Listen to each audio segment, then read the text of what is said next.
പാലായിലെ UDF സ്ഥാനാർത്ഥി Mani Kappan Pala government പോളിടെക്നിക്കിലെ ബൂത്തിൽ വോട്ട് ചെയ്തു. വലിയ ഭൂരിപക്ഷത്തോടെ വിജയിക്കുമെന്ന് മാണി കാപ്പൻ പറഞ്ഞു. തനിക്ക് കിട്ടേണ്ട വോട്ടുകൾ മാറിപ്പോകുമെന്ന ആശങ്കയില്ലെന്നും ജയിക്കുന്നത് ആരാണെന്ന് ഉറപ്പുള്ള പാലായിലെ വോട്ടർമാർ തനിക്ക് വോട്ട് ചെയ്യുമെന്നും മാണി കാപ്പൻ പറഞ്ഞു.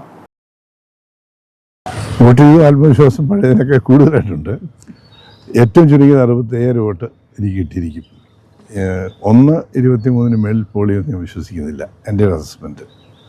അതിനകത്തൊരു 3000 വോട്ട് നോട്ടയും മറ്റ് മെയിൻ 3 ആളുകൾ ഒഴിച്ചുള്ള ബാക്കിയിലേക്ക് പോകും. ബട്ട് 1-20 കാണുള്ളൂ.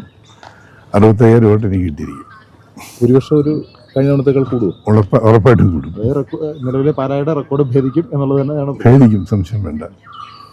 ഒരു ഏറ്റവും കൂടുതലൊരു ഈ ജോസ് കെ മാണി ഒരു തെരഞ്ഞെടുപ്പ് കേസ് കൊടുത്തിട്ടുണ്ടല്ലോ ഇന്നലെ നടത്തിയ ഒരു പരാമർശത്തിൻ്റെ പേരിൽ. നേരിട്ട് മത്സരിച്ച് ജയിക്കാൻ പറ്റാത്ത പല കേസും കൊണ്ടുപോകും. ഈ നിങ്ങൾ കൊടുത്ത കേസ് 2 ഇപ്പോൾ കോടതി കിടപ്പുണ്ട്. ഓൾറെഡി കഴിഞ്ഞ കൊല്ലം കൊടുത്ത കേസ്, കഴിഞ്ഞ ഇലക്ഷൻ്റെ കേസാണ്. അതിലൊന്ന് തോറ്റു. അത് നേരെ സുപ്രീം കോടതി കൊണ്ടുപോയി. ഈ കേസ് കളിച്ചുകൊണ്ട് നടക്കുന്നതിലെ പുള്ളി ജീവിതത്തിൽ ജയിക്കാൻ പാടാം. അല്ല, ഇലക്ഷനിൽ മത്സരിച്ച് ജയിക്കുന്നവൻ പണി ചെയ്യുന്നവനാണ്. എങ്ങനെയാണ് എനിക്ക് എത്ര കേസ് കൊടുക്കാം? ഒരു 100-500 കേസ് കൊടുക്കാം. അതുപോലെ യൂട്യൂബ് സോഷ്യൽ മീഡിയയിൽ കൂടെ അവഹേളിച്ചിട്ടില്ലേ? ഈ പാലാ നിയോജകമണ്ഡലം മൊത്തം കൊണ്ടുവന്ന് ഞാൻ കൊള്ളക്കാരാണ്, വെട്ടിപ്പുകാരാണ് എന്ന് പറഞ്ഞ് കൊടുത്തില്ലേ? ദിനേശ് മേനോൻ എന്ന് പറഞ്ഞ ഒരാൾ കൊടുത്തത് സ്ഥിരമായി എല്ലാ ഇലക്ഷൻ സമയത്തും മാത്രം പുള്ളി വരും. ഈ തെരഞ്ഞെടുപ്പിന് കണ്ടില്ലല്ലോ. അത് കഴിഞ്ഞ് അവർ തന്നെ ഫ്ലെക്സ് എടുത്ത് നീക്കി. 3 മാസക്കാലത്തോടെ അതോടെ ഇരുന്നു.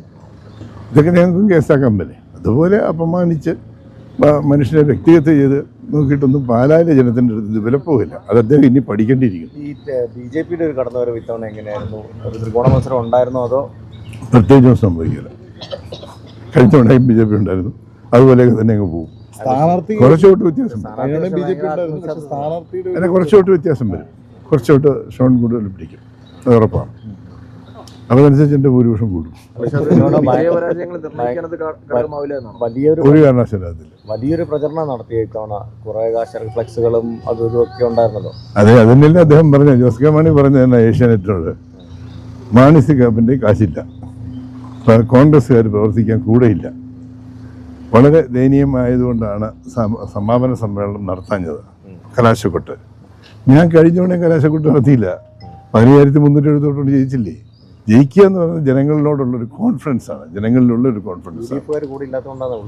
ഒക്കെ തെറ്റിദ്ധാരണയാണ് അദ്ദേഹത്തിൻ്റെ.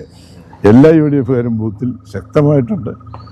ശക്തമായ പ്രവർത്തനങ്ങൾ ഇവിടെ നടന്നു. ഇനിഷ്യലി കറക്റ്റാണ്. ഇവർ 10 ഫ്ലക്സ് വെക്കുന്നത് 2 ഒക്കെ നമ്മുടെ വകുപ്പുണ്ട്. ഷോൺ നിർണായകമാണോ ഈ വിജയപരാജയങ്ങൾ? ഷോൺ പിടിക്കുന്ന വോട്ട് നിർണായകമാണോ? അതൊരു ഭൂരിപക്ഷം നിർണ്ണയിക്കുന്നത് നിർണായകമായിരിക്കാം. അല്ലാതെ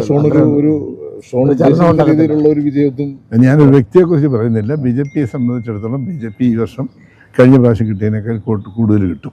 പക്ഷേ അത് വരുമ്പം ജയിക്കുന്ന സ്ഥാനാർത്ഥിയുടെ ഭൂരിപക്ഷം കൂടും. ഇതാണ് അതിൻ്റെ ഫാക്ട്. ജോസ് കെ മാണി വിരുദ്ധ വോട്ടുകൾ സ്പ്ലിറ്റ് ആകാനുള്ള ഒരു സാധ്യതയുണ്ടോ? ഒരു നേരത്തെ മാണി കാപ്പനിലേക്ക് വന്ന വോട്ടുകൾ ഇപ്പോൾ ഷോണോട് നിൽക്കുന്നുണ്ട്, സ്പ്ലിറ്റ് ആകാനുള്ള ഒരു പോസിബിലിറ്റി? ജോസ് കെ മാണി വിരുദ്ധ വോട്ടുകൾ ഒരു കാരണവശാലും സ്പ്ലിറ്റ് ആകത്തില്ല. അത് ജോസ് കെ മാണിയെ തോപ്പിക്കണമെന്നുള്ളിൽ ഉറച്ച് ആഗ്രഹിക്കുന്ന ആളുകളാണ്. അത് ഷോണിന് ചെയ്തുകൊണ്ട് കാര്യമില്ലെന്ന് അവർക്ക് കൃത്യമായിട്ട് അറിയാം.